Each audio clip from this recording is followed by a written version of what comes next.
Good afternoon and welcome to Philanthropy California's webinar, Measuring the Impact. My name is Carlos Medina, pronouns he, him, his, Learning Services Manager at Catalyst of San Diego and Imperial Counties. Now you may have heard that on December 1st, San Diego Grantmakers officially changed our name to Catalyst of San Diego and Imperial Counties. And I will be starting us off today by reviewing a few housekeeping elements, and then we will jump right into the program. So we'll go ahead and just review a few important details. First off, throughout the webinar, we welcome questions. So on the bottom of the screen, you'll see where it has a chat box. Feel free to type your questions in there, and we'll do our best to interweave them throughout today's conversation. Second, I wanted to advise folks that we will be recording this webinar, and it'll be accessible to participants afterwards, included as a link in the follow-up email. And then lastly, during our closing remarks today, we will include an evaluation poll. And so we appreciate your time taking a minute or two to complete that evaluation poll, because that data is very valuable and we'll use it to improve further programming. And so we have a lot of great programming today and great speakers joining us. And with those details out of the way, I'd like to hand it over to Robert Foster, Director of Impact Investments at Catalyst. Good afternoon, everybody. And on behalf of Philanthropy California, I want to thank all of you for being here with us today for the Philanthropy California RBC Global Impact Investing Series. As many of you know, Philanthropy California is the nation's largest collaboration of grant makers. And it includes the networks of Southern California grant makers, Northern California grant makers, and Catalyst, which, as Carlos mentioned, is formerly San Diego grant makers.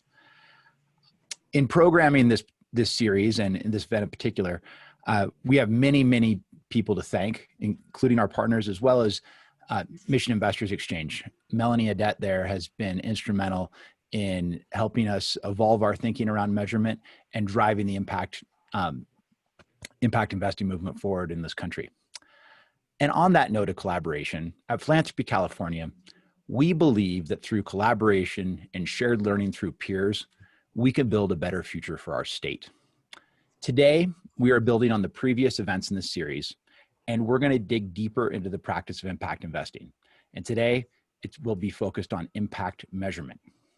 So for those of you that are just learning about impact measurement, the basic premise is simple. We expect financial returns and social or environmental returns with our investments. We're all really good at understanding interest rates, financial returns, but understanding the actual impact and measuring that is a new science, and we're still working on it. It's a big, audacious undertaking to understand measurement, and as you'll learn today, there's no really one right way to do it. It's situationally specific, which, again, makes it all the more complicated. But before introducing our speakers, please allow me to introduce one of our key partners in this initiative, and my friend, Catherine Bernat from RBC Global, to help us frame up this important discussion. Thank you, Robert. For those of you who don't know Robert, being called his friend has so much meaning, and I just want you all to know how much I appreciate that little addition there. On behalf of RBC Global Asset Management, I'd like to express our enormous gratitude for all of you being here today, and also for all of your interest in this subject that could not be more important or timely. As another footnote, Robert mentioned Melanie Adet. It is thanks to Melanie Adet at Mission Investors Exchange that RBC has this partnership with Philanthropy California, and we are so grateful to the fact that she is such a fabulous connector and such an informed member of the community for all of us. At RBC, we believe in harnessing market forces to impact the issues that we all care about most. From climate change to homelessness to COVID recovery, I and my colleagues at RBC all believe in the power of innovation to have our money work smarter. And as Robert mentioned, to combine financial returns and social goals. And we recognize that one of the most powerful ways to innovate is to create durable change through collaboration. Partnerships are fabulous and the problems are large, and it is through combined action that we can make a much more significant difference. Philanthropy California has been a fabulous partner throughout this series and going forward, and we appreciate your commitment to building awareness and sharing the expertise in these convenings around impact investing with your membership, and also with institutions and individuals who aren't part of your membership, as the word about this and the importance of what you're doing here has spread, quite frankly, across the country from what we could see. There has been never a more important time to mobilize dollars to support underserved communities and the environment, and we are so grateful that you are advancing the conversation around measurement, which is a piece of that mobilization effort. As you know, we've all heard the phrase, if you don't measure it, you can't manage it. As our expert panelists will point out today, the art and the science of impact measurement still has some maturing to do. That being said, one of my biggest realizations in this journey is that measurement is about direction, not perfection. In fact, impact investing is about direction, not perfection. And we all need to accept that different theories and of change and objectives will create different approaches. Yet in the end, by collaborating in our journeys, we will have more data to share. We will have more systems to share. We will have more things to measure and better tools. We at RBC are excited to be part of the momentum around impact investing in California and thank Philanthropy California for all it's done, and Robert Foster for his friendship and leadership that he has provided in building that momentum. And with that, I hand it back to you, Robert, and our panelists. Well, thank you so much, Catherine. And thank you all for joining today. There's 56 of you all in the audience, and having that right before the big holiday rush is really a testament to the interest in impact investing as well as measurement. And we're very lucky too. I think one of the reasons we have so many turning out today is because of the quality of speakers on this panel. And so just as a brief overview, we've got Jane Reisman, the founder and senior advisor of ORS Impact, Carla Mannings, the chief of strategic initiatives at Partners for the Common Good. And she's also on the board of the Opportunity Finance Network, which many of you know from our previous webinar on CDFIs. And we also have Tom Kelly, the vice president of evaluation and impact at the Hawaii Community Foundation. And what's wonderful about the virtual world, and focusing on the positives here, is that we're able to bring in national experts to today that we wouldn't be able to access otherwise without a lot of travel for everyone involved. So why don't we just dive straight in, and we could start with Jane. Can you please talk about your organization and the point in time that you decided that measuring the impact of investments mattered? And you're on mute. Sorry about that. Well, I actually have been a measurement professional for a few decades and have focused much of my practice on the social sector, philanthropy, nonprofits, public sector as well. And about 2015, to be exact, I was asked to organize a presidential panel for the American Evaluation Association. Tom Kelly was also on that panel.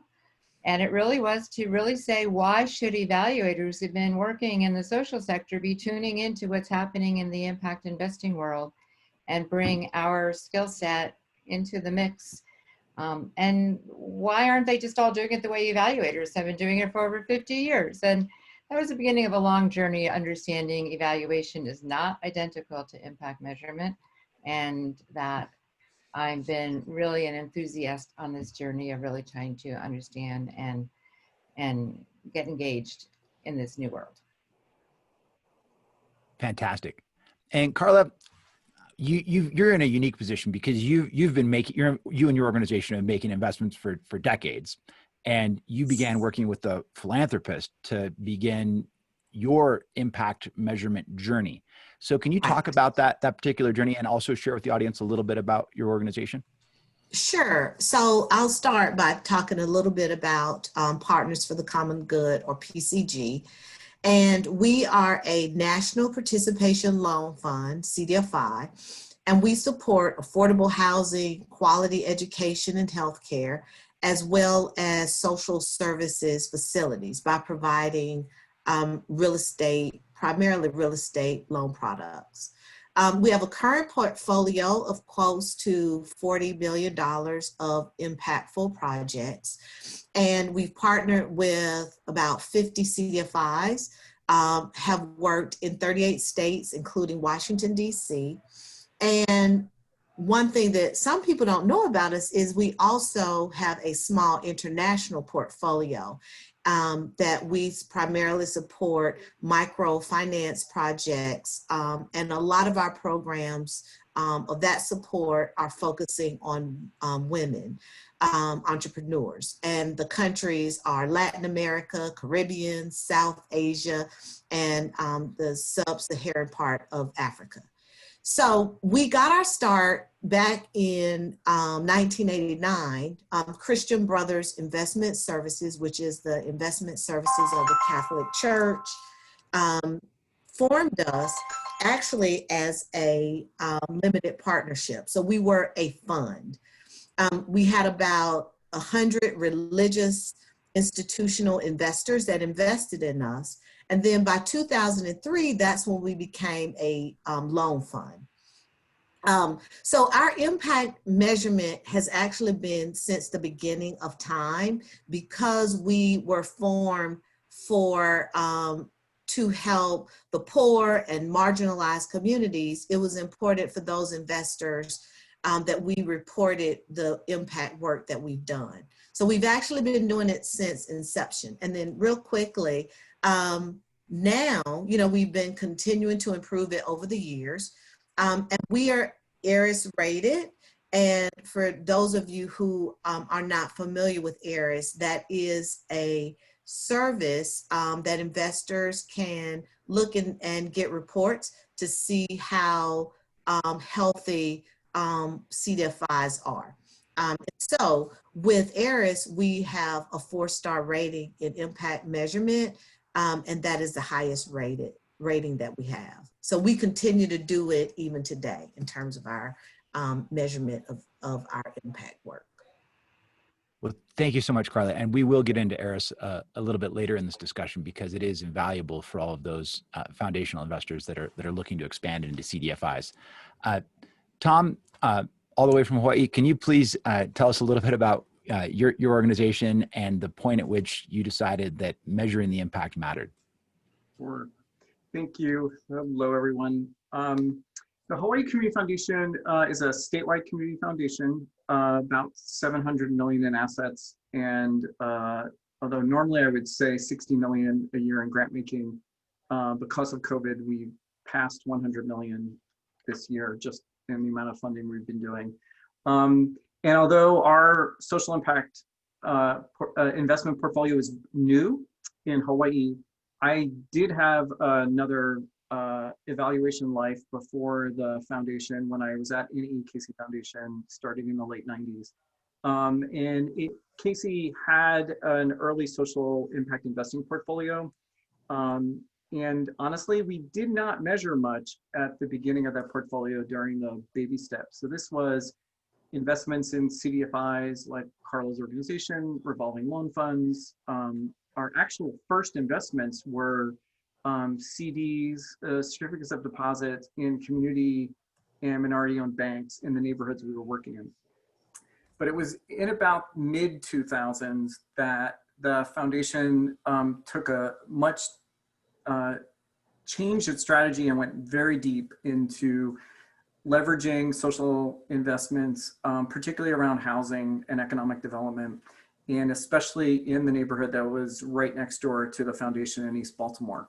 So it was at that point when the work became more complex, the investments were seen slightly as being riskier, that there was an increased attention at that point to measurement. And it was there then that I moved from solely measuring grants into also helping the social impact investing portfolio think about how are they going to measure all these other impacts that were around the not just housing redevelopment, but economic redevelopment, education redevelopment with the schools. How do we actually also not just count things, but worry very much about the well-being of the residents in that neighborhood and ensuring that they were not displaced as these investments then built on the neighborhood. So it really was, I think, when the complexity as well as maybe some of the riskiness went up, that measurement really became a priority within the portfolio. Thank you so much, Tom. And audience, by the way, one thing that's become clear in the process and in preparing for today's session was that impact and measurement and evaluation have been around for a long time. In fact, Tom pointed out that, and I'll share it with you all now, there's actually a children's book dating back to 2009. So for those of you that are still looking for Hanukkah or Christmas gifts, you could get a copy of Eva the Evaluator, published in 2009 for your family. And that's how that's how dedicated Tom is. And B, that just demonstrates how long this field has been put together. As we pointed out, Jane has had deep experience in evaluation for a long, long time. And one of the questions that I have for you, Jane, is if you could give us a thumbnail sketch just to bring the audience up to speed as far as what waters have already been charted and what do we have in front of us as we think about impact measurement as a field.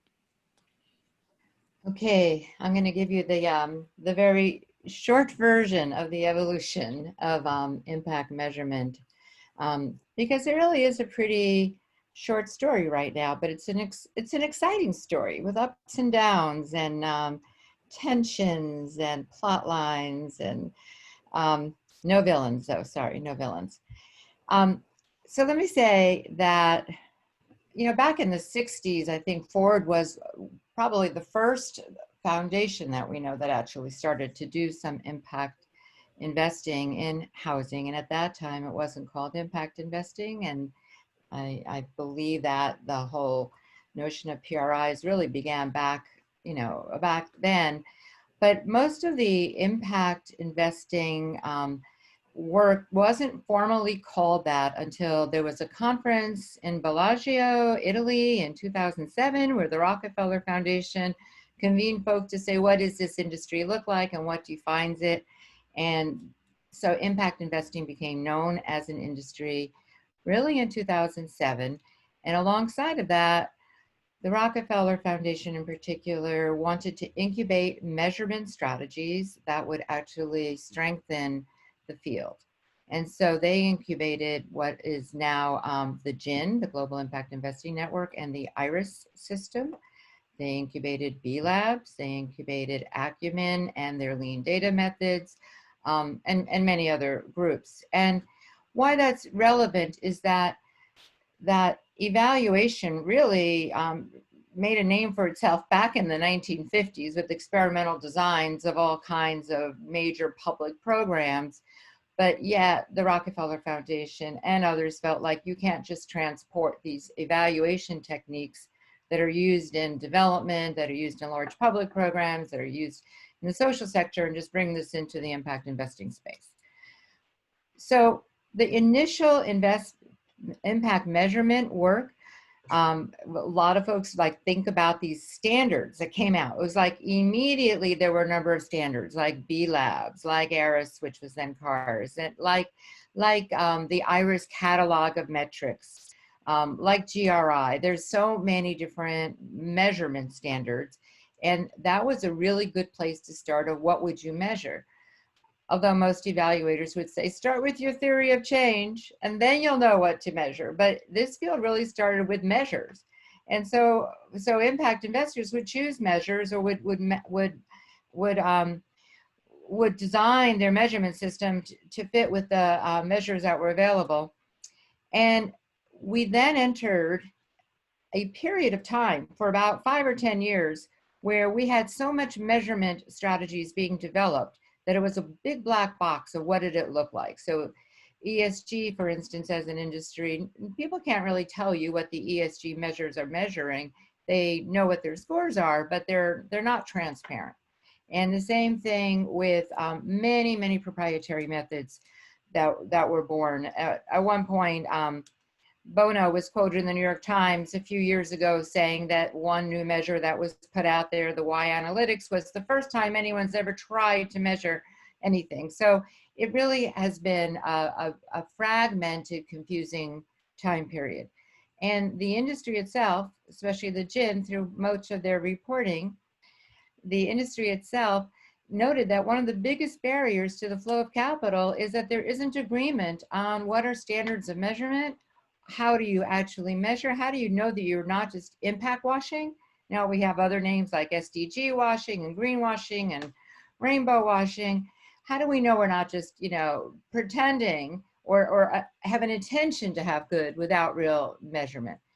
So the field builders pretty much came together around 2016 on, and that's really a remarkable event that happened. A number of groups, the GIN, a group called the Impact Management Project, IMP, the B Labs, the IFC, now the United Nations, the World Economic Forum, a lot of groups started to say, we are going to build our measures aligning with the other measurement systems that exist.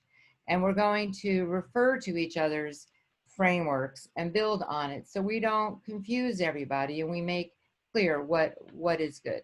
So some of the things we're seeing now emerging is very profoundly are 5 dimensions of measurement, sometimes called the 5 Ds.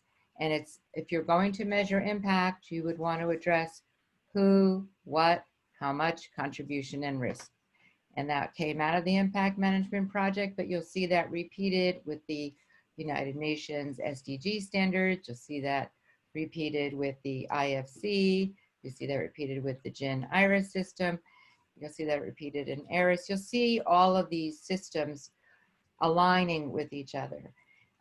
Another one is the IRIS system looked at the evidence base in social science and public policy to say, what are the core measures? If you're going to measure anything, let's not look at a menu of 500 measures. Let's look at, if you're doing financial inclusion, what are 10 core measures that you would want to use?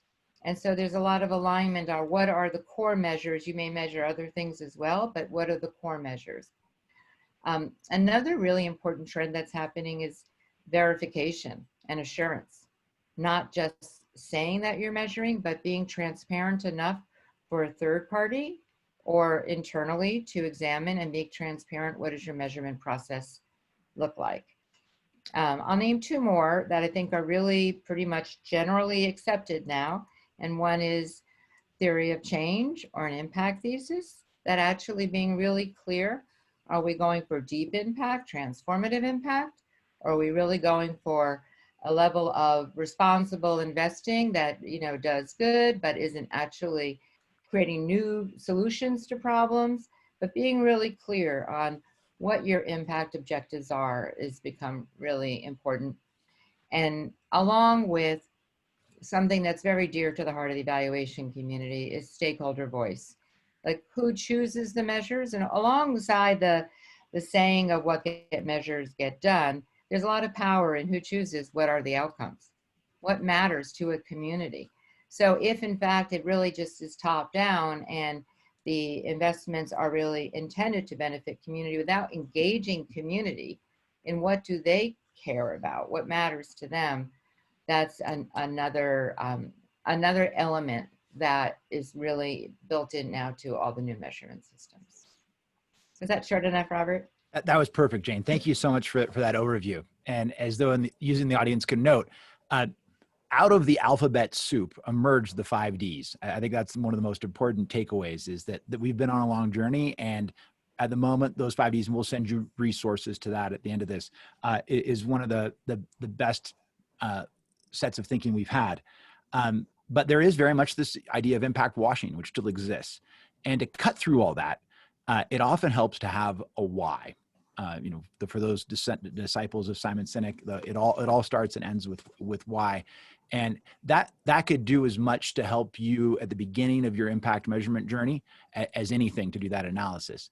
So, Tom, can you talk a little bit about a community foundation perspective and also your experience and how you got to discovering your why and what that process was like to articulate it? Sure. I think the community foundations are a little more unique in this space because we are very concerned, obviously, about the geography and the place we support. So investments are local. Financial return is even, it includes the social return we want, is all local. So community foundation interest is around making sure that we're not just making investments on the grant making or charitable portfolio, but how are we actually leveraging all the assets that a community has, its financial wealth, its social capital, certainly its government and partnership capital, to actually make change in the place that we care about. I think also community foundations work often with multiple living donors who are individuals, families, and businesses. And so moving into an enterprise that everyone can have a shared understanding of, that we can align programmatic grants with social impact investments, with even market-related activities from our corporate partners, is an opportunity that community foundations have, because we can see and we can experience what happens in community over a long term. And I think that's another perspective for community foundations, because social investments are often on a longer time frame than most foundations are used to. Community foundations are there and here to stay. So we can have a longer time frame thinking about some very long-term return, both financial and social, on the investments we do. And finally, I think what Jane had mentioned, we have a deep concern for what the constituent and community voice, perspective, and demand is, and make sure that we're actually building in processes for community participation and voice. And finally, I think there is an enormous opportunity for community foundations to also be able to lift up the challenge of the not only social inequity, but financial inequity in community. And so as we talk more about equity in our grant making and investment portfolios, again, community foundations have a much more sophisticated view of their community, not only its history, but also its goals for the future of where it wants to go. And I'd end it just also repeating what Jane said. I actually don't find, although there is a different language and context, these are the same challenges we've faced in evaluation on the foundation grant making side. So all those muscles and practice we've used there can apply here, but we just have to be a lot more careful with all of the things that Jane laid out about, what are we defining and why are we doing it in the first place? That's fantastic and helpful.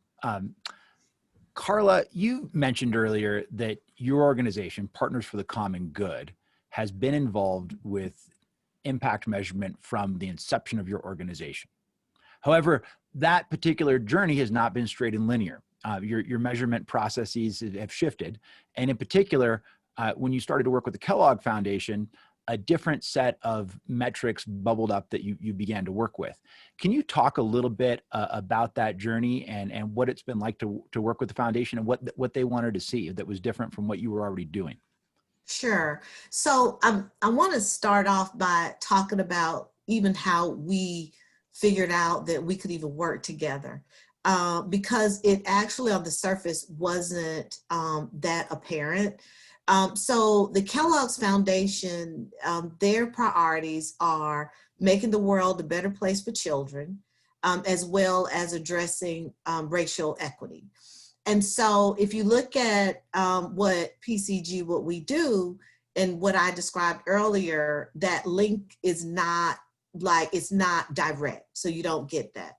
But in having conversations with the foundation and going beyond what was on each other's websites, we discovered that through an organization that my CEO, Janine Jacote, runs, which is the Community Development Bankers Association, which is the trade association for community development banks, the linkage was the CDBA was already working on a program on how can CDBA help its members do a better job in impact measurement and management, and how does this affect their lending practices, and with a particular focus on small businesses.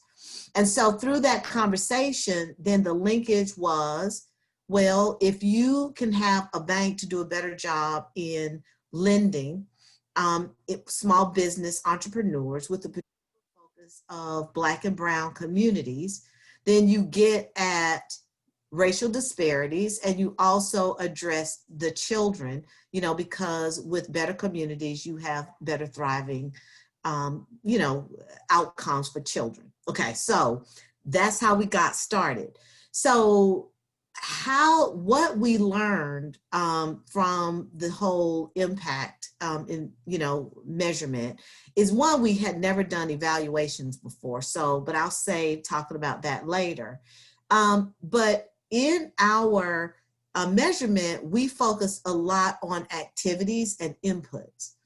So, you know, if we said that we, you know, created, you know, 500 jobs, or affected, you know, 50,000 people, we were happy with our answer. But the Kellogg Foundation had us going a little deeper with Jane's, of course, guidance as our external evaluator.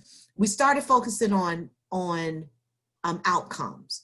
And that is actually a new dimension for us at PCG, is to really look at those outcomes and to benchmark and determine if we are successful.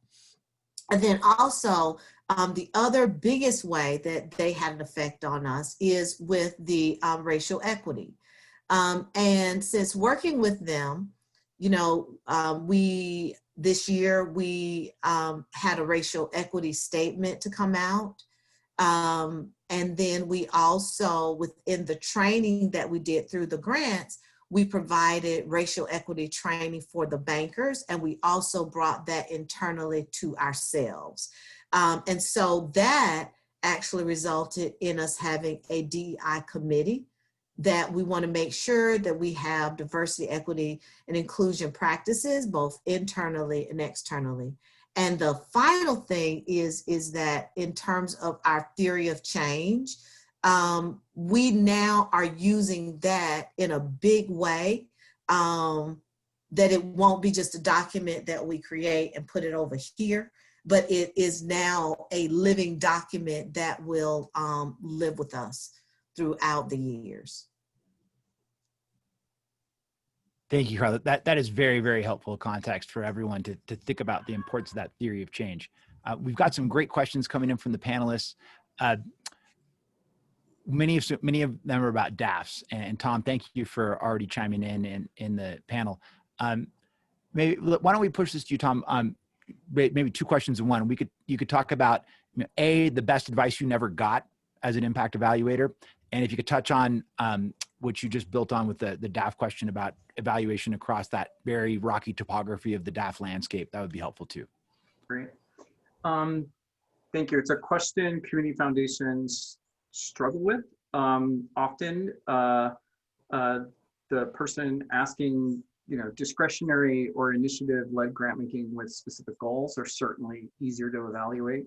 DAFs tend to be responsive, usually responding to need, often without a goal or expectation, and usually general operating support. So the opportunity for community foundations is actually then to think about how their DAF grant making is aligned with community need and goal. What is it doing in terms of supporting sector or specific subsector needs? And increasingly, how is DAF showing up in terms of goals for equity, supporting organizations led by people of color, supporting organizations in communities of color across the portfolio. And so similar with your first question, Robert, I have, and I had a personal struggle in attempting to do impact investing evaluation with the same struggles I have with foundation investing, which is when we are too narrow in our focus on individual grants or individual deals and investments, we can lose sight of the bigger strategy. So I'll say that the advice I wish I had had earlier and did get it, or rather figured it out, was back at Casey when Krista Velasquez built the impact portfolio at Casey. And it was my job to support her with the evaluation of that portfolio. And we would struggle together to come up with what shared measures or what approach we would use. And when she said to me one day, when we were struggling around the housing outcomes in particular, she bluntly said, you know, Tom, I don't care if it's 100 housing units or 110 or 120 housing units. What I care about is how much money we're leveraging of additional outside capital into this community. And that to me was, I wish I had gotten that either advice or prompt earlier to say, wait a minute, that's a system level, that's a market level impact that you're trying to achieve. I'm not saying it's not important to count housing units, but in this case, we've got to keep our eye on the frame of the influence, the movement of capital, the influence on the system that this investment is intending to do, and not just this individual investment, but about all the things we were doing in that neighborhood of not only bringing capital, but bringing capacity investments through grant making, leveraging partnerships with both government and corporate to sort of lift up that neighborhood. So as an evaluator, it meant we need to look at the entire context and landscape of what was happening in terms of impact and not just counting housing units. And I'll be honest, I wish I had listened earlier to that clue so that I wasn't running around worrying about all the metrics that Jane listed at the first, because that's the kind of conversation we had, versus wait, you know, I've spent a lot of time trying to evaluate systems. This is exactly the challenge that we have with impact investing as well.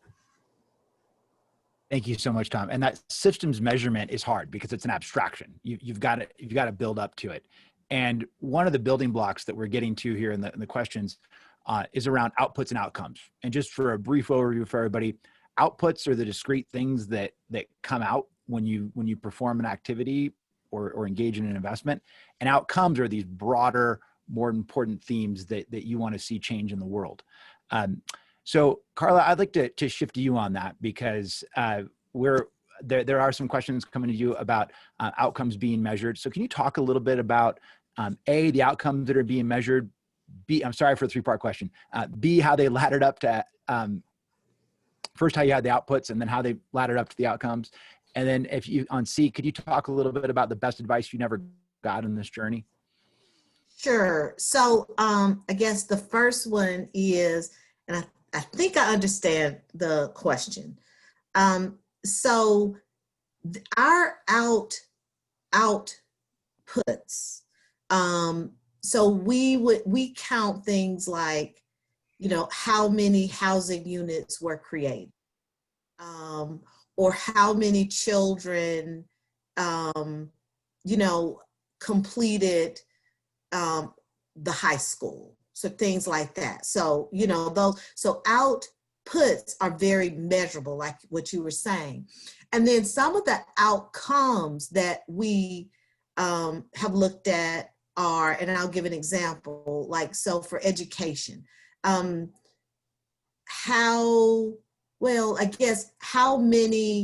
was the improvement of that particular school year over year? So we look at that. However, how we're thinking of this differently is in terms of how does housing affect education, and how does education affect housing?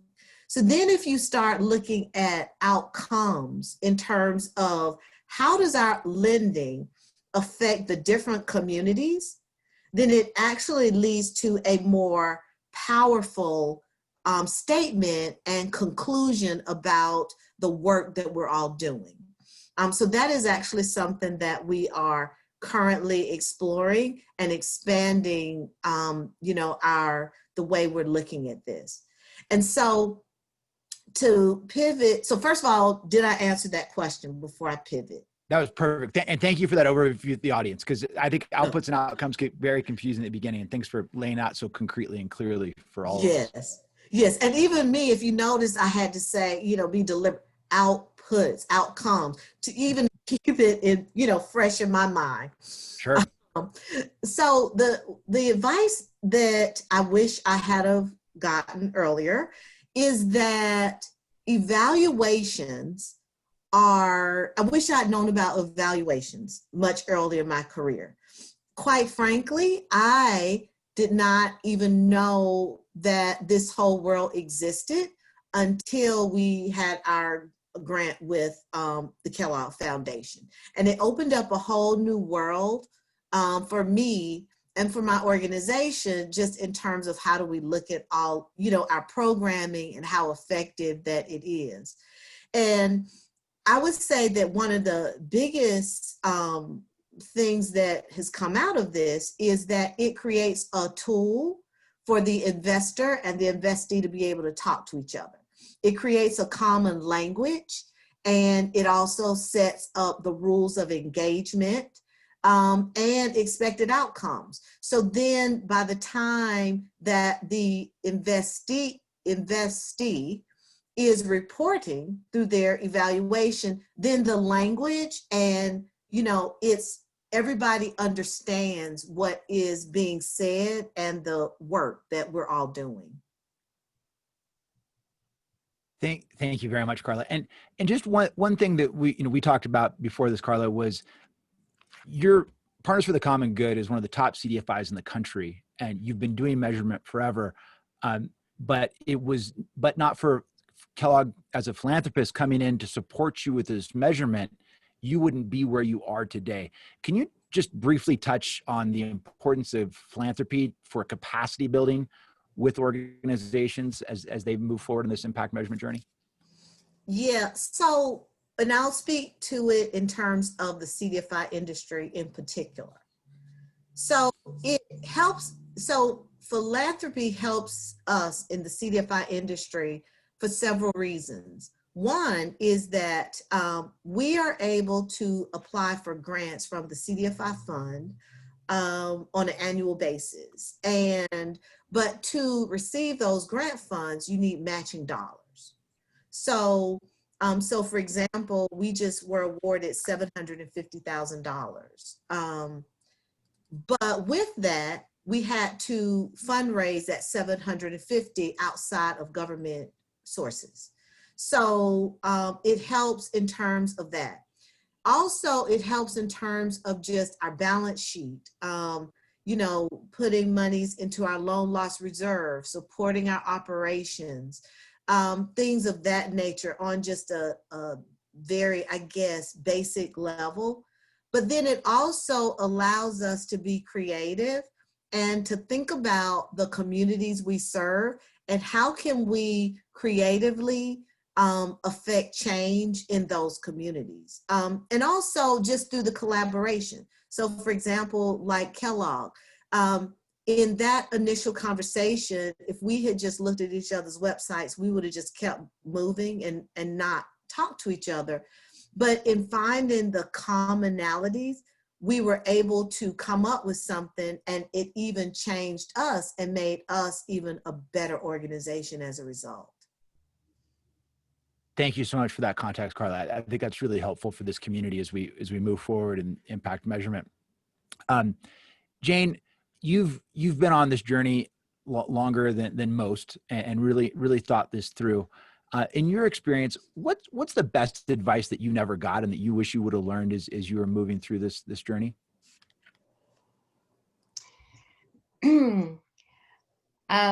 I'm always open to advice, and it's always a learning journey. Even in philanthropy, I never make assumptions if I'm working with one philanthropy that it's going to be like another philanthropy.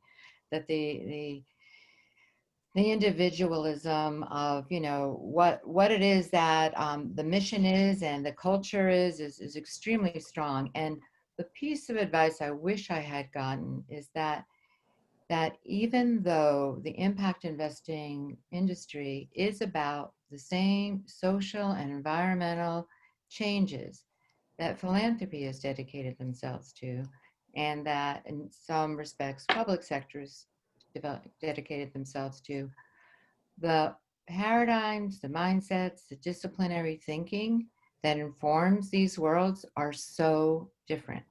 So initially, when I got really interested in this, I also teamed up with the Rockefeller Foundation, which was trying to strengthen the measurement in the impact investing industry, as I mentioned earlier, and went on a learning journey to say, how can you actually communicate any of the evaluation expertise that you have in a way that makes sense in the world of impact investing?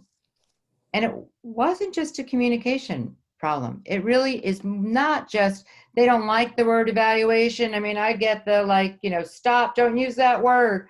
Next you're going to tell me RCTs and, who's going to pay for that? It wasn't just language. It was, it's confidence. What kind of level of confidence do you need to make a decision? So whereas in the social sector, there's a huge amount of data that needs to be collected in order to decide this was an effective grant or not. That same level of data is not the standard for saying, yes, we achieved an impact in the impact investing space, or I'm willing to make another investment like that one based on the amount of data I have, even if it was in outputs.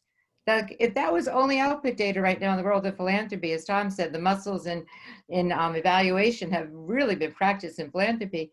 There isn't a grant that would be likely to be given out just on outputs in philanthropy, but in impact investing, yes. So because there's a different level of confidence in and what factors you look at, another piece, probably the most important piece that shocked me and where I really made some of my biggest mistakes is externalities.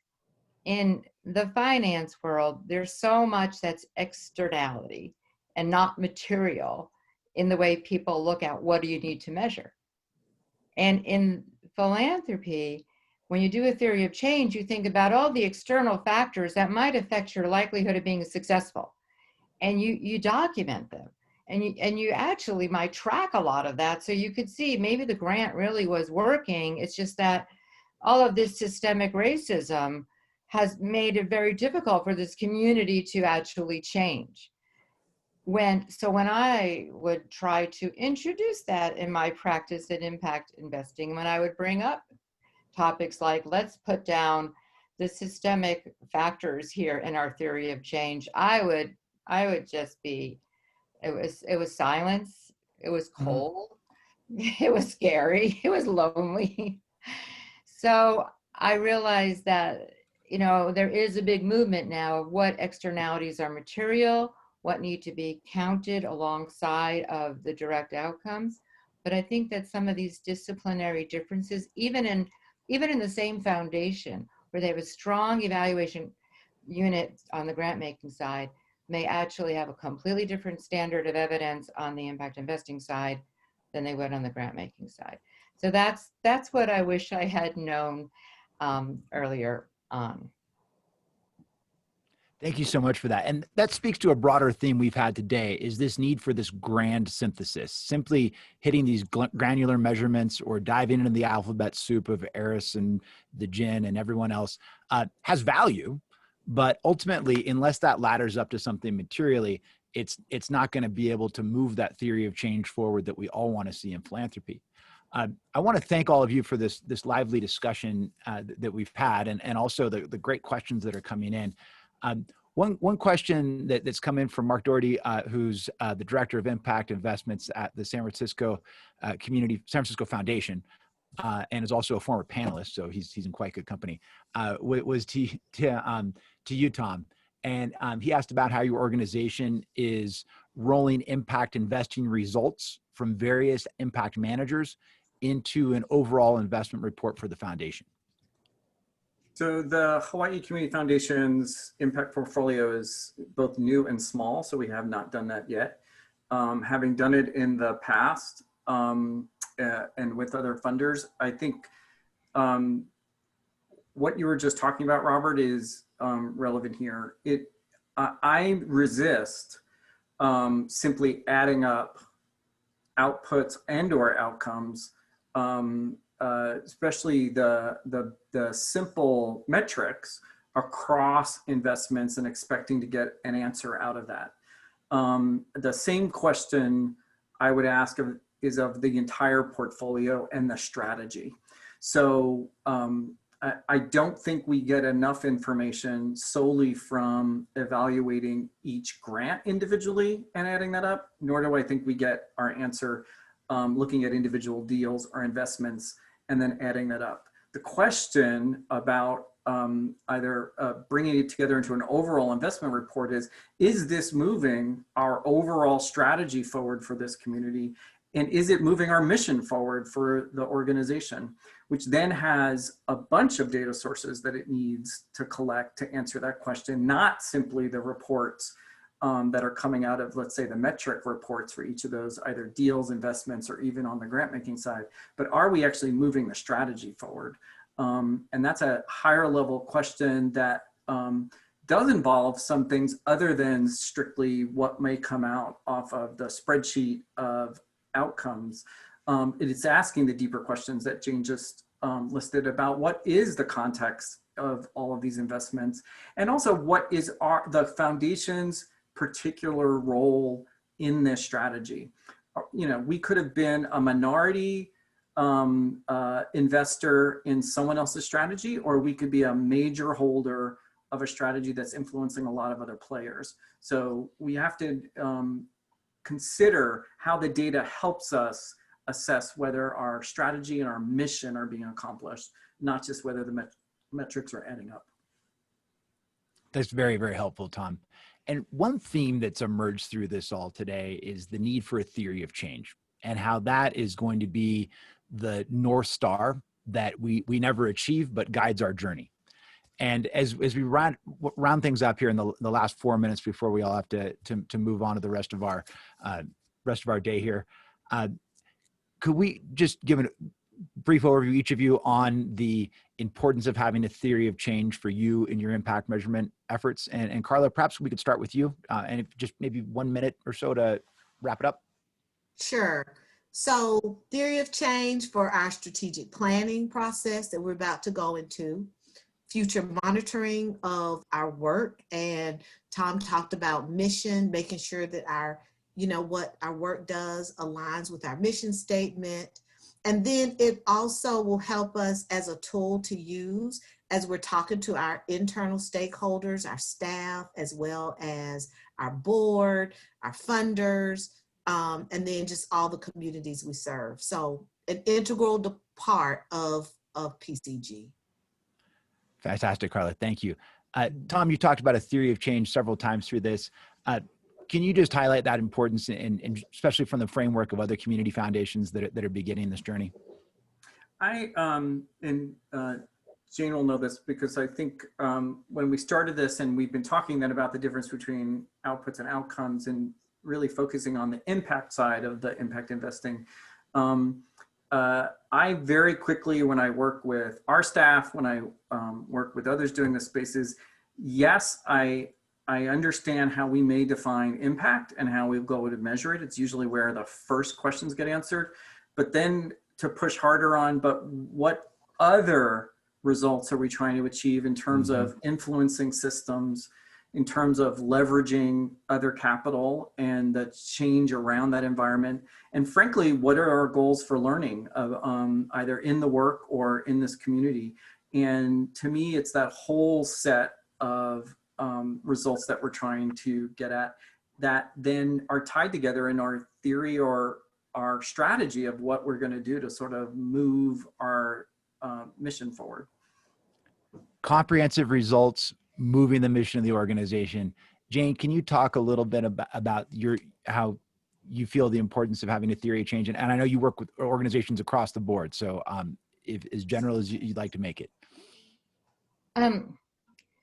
Sure. I mean, theory of change is commonly used, and I'm glad we can use that language, theory of change, because sometimes people think it sounds too academic, but I think it just really means what is your intention and how do you expect to get there? And if we say it in many other ways, for instance, Carla and I had an experience where we had to call it an impact strategy because we were afraid that people would not like the word theory in that room. Mm-hmm. So if we understand theory of change is really your roadmap of how you're going to get there, then I think that one of the most important things and simplest things to really say about theory of change is that it lets you clarify who or what changes and in what ways. And I think sometimes my favorite ways to organize the theory of change is just recognizing what's your accountability ceiling? Like, what am I accountable for? So who or what am I trying to change with this investment? And the who could be a set of individuals. It could be a community. It can be the system. And so once you claim what your theory of change is, then you've got your accountability framework of what you're accountable to. And you can also test it with the stakeholders who are going to be affected the most, your partners. You can test your theory of change in so many ways and never be afraid to change it. Like, don't change it every day. That's really a headache. But changing it as you're learning is really critical. So it holds you accountable to what it is that you're trying to change. Thank you so much, Jane. And thanks to all three of you for being here with us today, and to the audience for this fantastic participation. So just to close out, the grand synthesis matters. We don't necessarily need to drill down into the fine details, and we could often get confused where we might be staring at the finger and not the moon that it's pointing at. We need to see that larger picture as we think about impact evaluation. So I'd like to thank each of you, Jane Riesman from ORS, Carla Mannings from Partners for the Common Good, and Tom Kelly from the Hawaii Community Foundation. Thanks to all of you for your participation today, and for everyone in the audience for showing up and joining us. On behalf of Philanthropy California, thank you for all showing up and moving the entire impact investing movement forward in our state. And I'll hand it off to Carlos to close us out. Thank you, Robert, and I echo your note of gratitude to our speakers and to all of you participants who joined us today. A friendly reminder, right now on the screen, you will see an evaluation poll for today's program. And I just want to thank you now for taking the minute or two to fill that poll out, and just a reminder that that information will be very valuable to us, speaking of data, as we evaluate our programs and look to make improvements in the future. So thank you all for joining us. Have a beautiful day, and feel free to reach out to us at Catalyst to San Diego and Imperial Counties and our larger alliance at Philanthropy California if you have any questions. Take care.